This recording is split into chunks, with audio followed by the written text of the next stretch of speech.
আপনারা সারা জীবন ইসলামের নামে রাজনীতি করে লাস্টে এসে বলছেন আমরা শরিয়া আইন চাই না।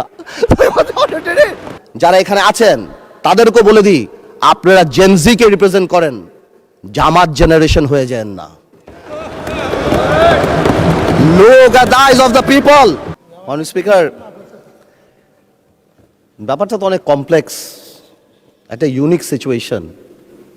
আমি আমার সম্মানিত বিরোধী দলের নেতাদের চোখে আবেগ দেখি, কথায় দেখি, তবে একটা জিনিস এটাও দেখি যে কেন জানি প্রথম থেকে আমাদেরকে জুলাইয়ের বিরুদ্ধে নিয়ে যাওয়ার একটা পায়তারা দেখতে পাচ্ছি। ঠিক যেমন, ঠিক আমাকে কথা বলতে দাও। If you understand the decorum, please. আমি কেন was quiet when এটা হবে না কিন্তু। তো আমাকে আওয়ামী লীগ সরকার মনে পড়ে যায় যে আমরা যদি কোনো কথা বলতাম যুদ্ধাপরাধের বিচার চায় না, আমরা বলতাম তেলের দাম কত, যুদ্ধাপরাধের বিচার চায় না। আমি অনেকখানি ওই অ্যাটিটিউডটা দেখতে পাচ্ছি। সবচেয়ে বড় কথা, we have no problem with July সনদ। আমাদের প্রবলেম প্রক্রিয়া নিয়ে, আপনারা কোন প্রক্রিয়ায় করতে চাচ্ছেন, এবং আমরা আমাদের ডিসেন্ট, নোট অফ ডিসেন্ট আগে থেকেই দেওয়া। আমাদের প্রক্রিয়া ছিল, আপনারা দেখেন, উইথ ডিউ রেসপেক্ট, একদম রেসপেক্টের সাথেই বলি, আপনারা সেই সময় রেভলিউশনারি গভর্নমেন্ট করেন নাই কেন? নর্মাল গভর্নমেন্টে গেলেন কেন? ট্রানজিশনাল রেভলিউশনারি গভর্নমেন্ট করতেন। লেটস রিরাইট দ্য কনস্টিটিউশন, ছিঁড়ে ফেলে দিতেন কনস্টিটিউশনকে, নতুন করে সংবিধান বানাতেন। পুরনো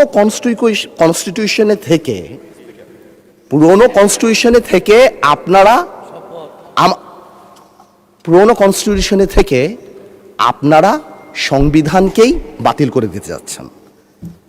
এটা আসলে হয় না। It is unique, the revolution was unique, এর পরবর্তী government was unique, and what we had a quasi constitutional government. Doctrine of necessity তে আমরা কখনো কনস্টিটিউশনকে সম্মান দিয়েছি। ডক্ট্রিন অফ নেসেসিটিতে সংস্কারকে মাথায় রেখে অফ কোর্স রিয়েলাইজ, যেটা তো আজকে থেকে রিয়েলাইজেশন না, ৭২ থেকে রিয়েলাইজেশন, আইয়ুব খানের অত্যাচার থেকে, যে আমাদের constitutional framework is set in such a way যে কোনো মুহূর্তেই আমাদের প্রিমিয়ার একজন স্বৈরাচার হয়ে যেতে পারে। সে কারণে তো কোনো পরিশোধ করা হয়েছিল, কিন্তু আজকেও সেটা আমরা দেখছি যে সেটা করতে যে দেখা গেছে রাষ্ট্রপতির ক্ষমতা কমাতে যে আমরা প্রধানমন্ত্রী বা ক্যাবিনেটের ক্ষমতা অনেকাংশে বাড়িয়ে দিয়েছি। দ্যাট ইজ দ্য ইস্যু, আর তো কিছু ছিল না। এই কারণেও বা আমরা আমাদের কনস্টিটিউশনাল ফ্রেমওয়ার্কে রিয়েলাইজ করেছি উই নিড চেঞ্জ। আমরা মনে করি, বা আমরা আজকে এখানে, আমরা পলিটিশিয়ান, আমাদের মাথায় রাখতে হবে that we must mitigate the harshness of the relevant provisions of the Constitution. At the same time, we must uphold the spirit of July. এই ব্যালেন্স আমাদেরকে করতে হবে। কিন্তু আপনারা তো আমাদেরকে লগর সেটে পাঠিয়ে দিচ্ছেন। আপনার এখানে যারা বসা, আমার মাননীয় প্রধানমন্ত্রী কত বছর এক্সাইল, পাশে আমাদের মাননীয় এলজিআরডি মন্ত্রী কয়বার জেল খেটেছে, তার পাশে আমির খসরু সাহেব একসাথে জেলে ছিলাম, তার পাশে সালাউদ্দিন সাহেব কতদিন বিদেশে ছিল, এমন একটা ভাব, কত বছর বিদেশে ছিল। এখানে আমরা যারা আছি, আমরা সবাই জুলাই যোদ্ধা। আপনাদের বিরোধী দলীয় সম্মানিত মাননীয় আমাদের যে বিরোধী দলীয় নেতা, উনি উনার ভাষায় এত সুন্দর করে আমাদেরকে রেকগনাইজ করে, কিন্তু যখনই ফ্লোর আপনাদের হাতে চলে যায়, আপনারা আমাকে অ্যাটাক করেন অ্যাজ ইফ আমরা জুলাইতে আমাদের কোনো কন্ট্রিবিউশনই নাই। একদিন এক ভাই দাঁড়িয়ে বলল, গতকালকে সম্মানিত সংসদ সদস্য দাঁড়িয়ে বলল যে আমাদের এখান থেকে বলা হয়েছে এই আন্দোলনের সাথে আমাদের সম্পৃক্ততা নাই। অফকোর্স আমরা এই কথা বলেছি, because it was politically correct. We never wanted to give it a political face. আমরা চাচ্ছিলাম ছাত্র আন্দোলন বা যেই কোটা আন্দোলন হচ্ছিল এভাবে যাক। আপনাদেরও আমরা যখন জেলখানায় ছিলাম, আমাদের সাথে আপনাদের মহাসচিব ছিল পরোয়ার সাহেব, আপনাদেরকে যখন ব্যান্ড করা হয়েছিল, আপনারা তো কোনো কথা বলেন নাই। কেন বলেন নাই? বিকজ আপনারা ওই ইস্যু ডাইভার্ট করতে চান নাই। We wanted the fascist government to go and they left. It was a plan. ওইটা লিটারালি আপনারা ধরে বলছেন কি আমরা নাকি আন্দোলনে নাই। শুনেন, আপনারা 6 বলে 12 রান করেছেন, কিন্তু এর আগের 300 রান আমরা সবাই মিলে করেছি। সুতরাং আপনাদের একজন একটা কথা বলবেন, আরেকজন আপনারা আমাদেরকে লগর সেটে নিয়ে যাবেন, আমাদেরকে অ্যাটাক করবেন। আপনাদের কথা আজকে দেশবাসী বিভ্রান্ত যে আমরা নাকি জুলাই সনদ বাস্তবায়ন করতে চাই না। অফকোর্স উই ওয়ান্ট জুলাই সনদ। আমরা চাই এটা বাস্তবায়িত। প্রক্রিয়াটা কি? প্রক্রিয়া তো আপনারা ভুল করেছেন। আপনারা কেন সেই সময় ইন্টারিম গভর্নমেন্টে আপনারা সাপোর্ট করেন? বলতেন এটা ট্রানজিশনাল রেভলিউশনারি গভর্নমেন্ট করা হোক, এটা একটা রেভলিউশনারি গভর্নমেন্ট করা হোক, কনস্টিটিউশনকে রিরাইট করা হোক। আপনারা কোথা থেকে নিয়ে আসছেন সংবিধান সংস্কার পরিষদ? What status it has? এটা কোথা থেকে আসছে? আপনারা আমাদের সচরাচর আমরা যেভাবে সংবিধান পরিবর্তন করি আমরা সেখানে থাকতে চেয়েছি, আমরা সেভাবে করব। আপনারা বসেন, আমাদের নোট অফ ডিসেন্ট আছে, let's talk, let's sit down. জনগণ যদি 70% ভোট অবশ্যই গণভোটে দিয়েছে, জনগণ কিন্তু সংবিধান পরিবর্তন করার জন্য 51% ভোট আমাদেরও দিয়েছে। তো সেটাও তো গণভোট, অফকোর্স গণভোট। আজ আপনারা অনেকে বলেন অবৈধ, আমি অবৈধ বলতে চাই না, it's too harsh, rigorous, but এটা সত্যি। এটা cannot be traced back in the constitution, so it is a mere unconstitutional thing. আপনারাই তো বলছেন অবৈধ, আমি তো ইলিগাল বলতে চাই না, বিকজ এই গণভোট আমরা চেয়েছি, is a gesture of ours, যে we want to involve the people of the country. আমরা জনগণকে সম্পৃক্ত করতে চেয়েছি, এই কারণে আমরা গণভোটে রাজি হয়েছি, আমরা চেয়েছি। এখন গণভোটে আপনাকে একটা কথা বলি, আসলে বলা উচিত না, ইন্টারিম গভর্নমেন্ট তো আমাদেরই ছিল, কিন্তু কিছু টেকনিক্যাল লেকুনা, কিছু পলিটিক্যাল ব্লাফ তো আমরা পেয়েছি। যেমন আপনারা গণভোটে ব্যালটে 4টা কথা বলেছেন। আচ্ছা চিন্তা করেন তো ভাই, একটা ভোটারের কাছে যদি আমি জিজ্ঞেস করি যে আমি একটাতে ভোট দিতে চাই না, I do not agree with one of the provision, আমি কি করব? হ্যাঁতে ভোট দিব না নাতে ভোট দিব? জবাব নাই। আপনি আমাকে বাধ্য করেছেন, আপনার জনগণকে বাধ্য করেছেন। তাহলে আপনি এখানেই প্রথম থেকে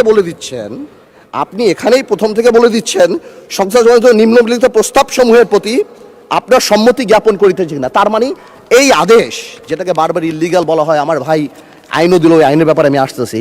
তো এই আদেশে এতগুলি আদেশ, এর মধ্যে থেকে মাত্র মাননীয় স্পিকার 4টা নিয়ে আপনি গণভোট করলেন, মানে বাকি আদেশের তো দাম নাই, এটা আপনি বলে দিলেন। ইউ অনলি নিড কনসেন্ট, মাত্র এই 4টে আপনি জনগণের রায় ছিলেন। আর আপনার যে বাকি প্রভিশনগুলি আছে সেগুলি রায় কোথায়? সেগুলি আপনি চান নাই। তার মানে you yourself undermine the provision of the আদেশ অফ দ্য অর্ডার। তাহলে আপনি সবই আনতেন, আপনি লাস্টে এই গণভোটের লাস্টে আপনি লিখে দিতেন যে আমরা জুলাই সনদ যেভাবে এমবেডেড করব, যেভাবে আমরা অন্তর্ভুক্ত করব। Excuse me, you can do this brother. Okay, thank you মাননীয় সংসদ সদস্য, থ্যাংক ইউ। আপনি, thank you for disturbing brother, you successfully destroyed my flow.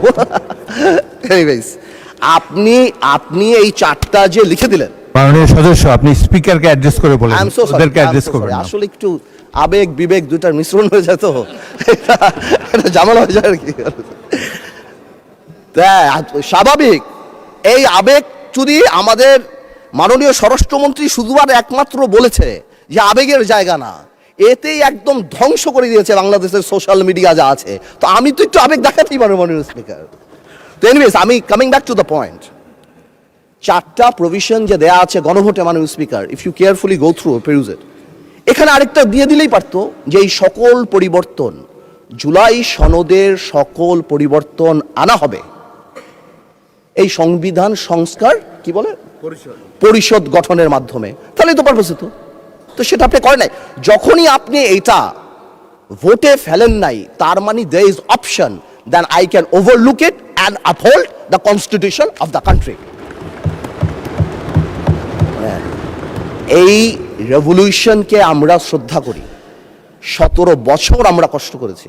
এখানে আমার ভাইয়েরা অনেক বেশি কষ্ট করেছে, আমরা জেলে গিয়েছি, আন্দোলনে ছিলাম, 20 দলে ছিলাম, 4 দলে ছিলাম, অনেক আগে থেকে। আমরা চাই না, কিন্তু এই যে একটা প্রক্রিয়া, সংবিধানকে ছুঁড়ে ফেলে দাও, সংবিধানকে ছুঁড়ে ফেলে দাও, সংবিধানকে ছুঁড়ে ফেলবো কেন? সংবিধানকে মনে করায় দেয় যেটা 71-এর পরাজয়ের দলিল। আমি সংবিধান কেন ছুঁড়ে ফেলে দেবো? এই সংবিধান দিলে গাত্রদাহ কেন হবে? এত গায়ে লাগবে কেন? If I don't like it, there are relevant provisions within the constitution যে আমি পরিবর্তন করতে পারি। আমার দরকার কি যে আমি এটাকে ছুঁড়ে ফেলে দেবো? মাননীয় স্পিকার আজান দিচ্ছে, should I come back? মাননীয় সদস্য আপনি শেষ করেন, তারপর বিরতি দেব। আমি শেষ করি। তো আমি সেটাই বলছি, আমি আরো অনেক টেকনিক্যালিটিতে যেতে পারতাম, আইনে যেতে পারতাম। আই এম শিওর আমাদের সম্মানিত সদস্য আইনমন্ত্রী সাহেব আছেন, উনি কথা বলবেন। আমি শুধু একটা জেনারেল কথা বলি, ইউনিটি ইজ দ্য কি। এবং আগেও যেটা বলছি এখনো সেটা বলি, দ্যাট সংবিধানের উপরেও আমাদের রেসপেক্ট থাকতে হবে।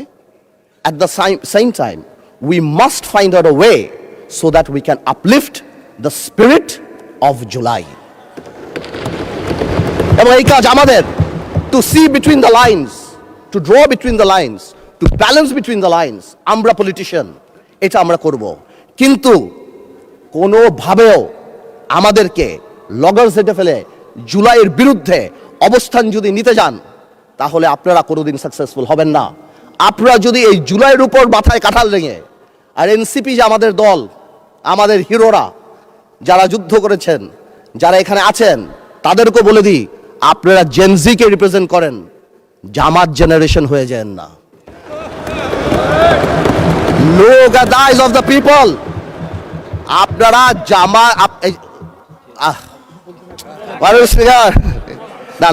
স্পিকার, মাননীয় সদস্য, আপনি বলতে থাকেন। আমি বলতে স্পিকারকে অ্যাড্রেস করেন, স্পিকারের দিকে তাকান। আমি আমার এনসিপির ভাইদের বলতে চাই যে আপনারা পজিটিভ পলিটিক্স নিয়ে আসবেন। আর এক ভাই বলেছিল, বিরোধী দলের সদস্যরা বক্তা যখন বক্তৃতা দেয় তাকে ডিস্ট্রাক্ট করার চেষ্টা করবেন না, কোনো কমেন্ট করবেন না। Please listen to him, you will get your turn. হ্যাঁ, there is a possibility. আমাদের এক ভাই বলেছিল ফ্যামিলি কার্ড, খাল খনন, তো কি পুরো দেশ স্ট্যান্ড স্টিল হয়ে যাবে? হ্যাঁ, পুরো দেশ স্ট্যান্ড স্টিল, সারাদিন আমরা এটা করব, এই আমাদের কাজ? I mean, this is absurd. আমরা অবশ্যই এটাকে করব, আমরা অবশ্যই এটাকে রেসপেক্ট করব। এর কারণে আমরা এখানে, এই আন্দোলনের কারণে আমরা এখানে, হয়তো আমরা জেলে থাকতাম, but the country must move on. সুতরাং আমি যেটা বলবো যে আমরা সবাই মিলে আমরা বসি, আমরা আলাপ করি, কিন্তু আমাদের কোনো সদস্যর বক্তব্যে যাতে জুলাইকে আন্ডারমাইন না করা হয়। কারণ মনে রাখতে হবে, যেই দিন আবু সাইদ শহীদ হয়েছিল, সেদিন চিটাগংয়ে ওয়াসিম আকরামও কিন্তু শহীদ হয়েছিল। কন্ট্রিবিউশন কিন্তু কারো কম না, আমাদের সবারই। কেউ হয়তো 2 গুলিতে মারা গিয়েছে, কেউ 1 গুলিতে মারা গিয়েছে, কিন্তু মারা গিয়েছে কিন্তু অনেকেই। আমি তাই বলছি বারবার, আমরা ন্যাশনাল ইউনিটি ডাকি, আমরা কথা বলি, কিন্তু আপনারা দয়া করে আমাদেরকে অ্যাটাকিংয়ে যাবেন না। আমাদের জেস্টার প্রথম থেকে দেখেন, মাননীয় প্রধানমন্ত্রী নির্বাচনের পর থেকে জেস্টার দেখেন। আপনাদের বাড়ি গিয়েছে, বড় বড় নেতাদের বাড়ি গিয়েছে, এই জেস্টারকে পজিটিভ হতে নেন। আর আপনারা তো ম্যানুভার করতে পারেন, প্রবলেম কি? আপনারা সারা জীবন ভারতের বিরুদ্ধে রাজনীতি করে ভারতের সাথে গোপনে মিটিং করছেন, ওটাও তো ম্যানুভার। আপনারা তো ম্যানুভার, এমন তো না আপনারা, no this is the good quality brother, don't be upset. আপনারা তো মিটিং করছেন, this is the good quality. আর আপনারা সারা জীবন ইসলামের নামে রাজনীতি করে লাস্টে এসে বলছেন আমরা শরিয়া আইন চাই না। আপনারা তো ভোটের জন্য, ইউ হ্যাভ ডান ইট। তো আজকে প্রবলেম কি? তো আমার কথা বলে একটু ম্যানুভার করেন, সংবিধানটাকেও আমরা রেসপেক্ট করি, জুলাই সনদকেও আমরা রেসপেক্ট করি। ইনশাল্লাহ, since we have good spirit, we have good intention, আমরা পজিটিভ ভালো কিছু নিয়ে আসব। এবং আমি আপনাকে বলে দিচ্ছি, যদি জুলাই সনদের বিরুদ্ধে আমরা স্ট্যান্ড করি, এরা স্ট্যান্ড, আমাদের ঐক্য স্ট্যান্ড করে, আমি আন্দালিব রহমান পার্থ তার বিরুদ্ধে দাঁড়িয়ে কথা বলবো ইনশাআল্লাহ। But you don't dictate us the প্রক্রিয়া, the system, how we do it. যেভাবে হবে সেভাবে আমরা করব, সংবিধানকেও রাখবো, জুলাইকেও সম্মান করব। আপনাদের সবাইকে ধন্যবাদ। মাননীয় সদস্যবৃন্দ, মাগরিব নামাজের জন্য 30 মিনিট বিরতি দেওয়া হলো। ধন্যবাদ।